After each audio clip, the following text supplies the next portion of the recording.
नमस्कार। शारीरिक शिक्षा भर्ती परीक्षाओं में इतिहास से संबंधित अधिकतर प्रश्न पूछे जाते हैं। वो केवल और केवल एक ही देश को टारगेट कर कर पूछे जाते हैं, यूनान, प्राचीन यूनान। क्योंकि प्राचीन यूनान ओलंपिक का जन्मदाता देश कहा जाता है। शिक्षा के दर्शन को दार्शनिक रूप से पहली बार प्रतिपादित करने वाला देश कहा जाता है। शिक्षा में शारीरिक शिक्षा के समन्वय का देश कहा जाता है। तो यहीं पर एक प्रश्न बड़ा कॉमनली पूछा जाता है कि यूनान की शारीरिक शिक्षा में प्रत्यावर्तन काल किसे कहा जाता है। बहुत कॉमन प्रश्न है, लेकिन विद्यार्थियों को प्रत्यावर्तन शब्द का शाब्दिक अर्थ पता ना होने की वजह से वो मिस्टेक कर कर आते हैं, उनसे गलतियां हो जाती है, जो कि स्वाभाविक होती है। तो देखिए, यूनान की शारीरिक शिक्षा में प्रत्यावर्तन काल किसे कहा जाता है। इससे पहले हम लोग ये क्लियर कर लें कि यूनान की शारीरिक शिक्षा में काल कितने थे, टाइम पीरियड कितने थे। चार भागों में यूनान की शारीरिक शिक्षा को बांटा गया। महान कवि होमर के काल में जो उसने दृष्टांत लिखे, होमर काल। महान राज्य स्पार्टा के नाम के आधार पर स्पार्टा काल, और एथेंस के आधार पर, एथेंस राज्य के आधार पर दो भागों में बांटा गया, पूर्व एथेंस काल और उत्तर एथेंस काल। अब पूर्व एथेंस काल और उत्तर एथेंस काल क्यों बांटा गया, यहीं पर इस प्रश्न का उत्तर है। एथेंस के अंदर दो समय आए थे। पहला, एथेंस राज्य जो था वो उदारवादी छवि का राज्य था, लोकतंत्रात्मक राज्य था। वहां की जनता जो है वह वैचारिक मूल्यों के ऊपर लोकतंत्रात्मक रूप से जो है निर्णय लेती थी। लेकिन यहां पर जो महान लोग हुआ करते थे परिषद के, राज्य को चलाने वाले, उनकी सोच रूढ़िवादी हुआ करती थी और दार्शनिक भी रूढ़िवादी सोच वाले हुआ करते थे, जिनमें से दो नाम बड़े फेमस हुआ करते थे, अरिस्टोफेनेस और जेनोफेन। इसी दौर में सुकरात, प्लेटो, अरस्तु, इन तीन दार्शनिकों का जन्म हुआ।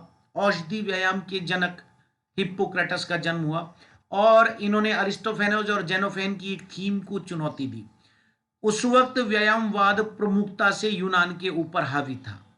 लेकिन जब ये तीनों बुद्धिजीवी आए, सुकरात, प्लेटो, अरस्तु, और इन्होंने कहा कि व्यायामवाद से ज्यादा बड़ा व्यक्तित्ववाद या बुद्धिवाद है, तो उन्होंने कहा कि व्यायाम प्राचीन यूनान की धरोहर है, ओलंपिक खेल संरक्षण है, व्यायाम से ही यूनान की पहचान है, अरिस्टोफेनेस और जेनोफेन ने कहा। क्योंकि यूनानियों का तो धरोहर वाक्य ही था कि शरीर के लिए जिम्नास्टिक और आत्मा के लिए संगीत।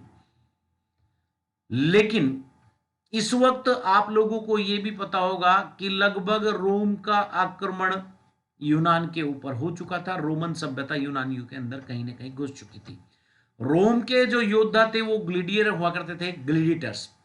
ग्लेडिएटर्स मार काट में ज्यादा विश्वास रखते थे, जबकि ओलंपिक की थीम प्योरली एक शुद्ध रूप से हेल्दी कॉम्पिटिटिव स्पिरिट की थी। तो यह थीम चेंज होती जा रही थी।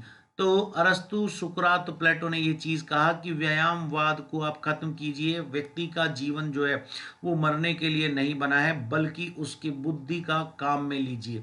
और इन्होंने इस चीज का प्रयोग करते हुए, अरस्तु की स्कूल थी लाइसियम, जिसके अंदर सुकरात की जो सॉरी अरस्तु की स्कूल थी लाइसियम, जिसके अंदर इन्होंने गतिकी विज्ञान का जन्म दिया, जीव विज्ञान का जन्म दिया, नेचुरल साइंस को इन्होंने पैदा किया, रिथ्रोनिक विषय को इन्होंने पैदा किया। साथ ही साथ हिप्पोक्रेटस जैसे महान व्यक्ति हुए, जिन्होंने अपनी सोच के आधार पर स्पोर्ट्स मेडिसिन, औषधि विज्ञान को जन्म दिया। तो इन लोगों का एक कहना था कि व्यक्ति का जीवन युद्ध में, मारने में, लड़ाई काट में नहीं जाना चाहिए, बल्कि मनुष्य एक ऐसा प्राणी है जिसकी वैचारिक सोच को हमें नव सृजन, नव उत्पत्ति में लेना चाहिए, और मनुष्य की सोच बहुत ज्यादा काम आ सकती है।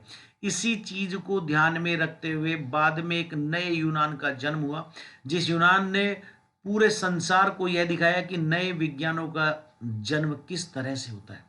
बहुत सारे वैज्ञानिक अरस्तु, सुकरात, प्लेटो के बाद पैदा हुए, और इन लोगों ने वह काम किया जो पूरा विश्व अब तक नहीं कर पाया था।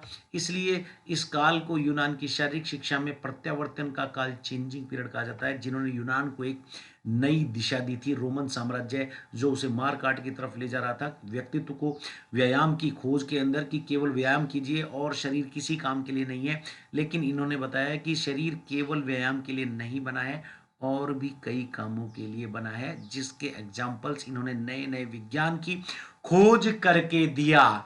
तो साथियों, उत्तर प्रदेश की भर्ती बहुत जल्द कभी भी घोषित हो सकती है। जल्द से जल्द आप लोग सर तैयारी करना शुरू कर दें। बहुत बहुत धन्यवाद। नमस्कार। जय हिंद, जय भारत।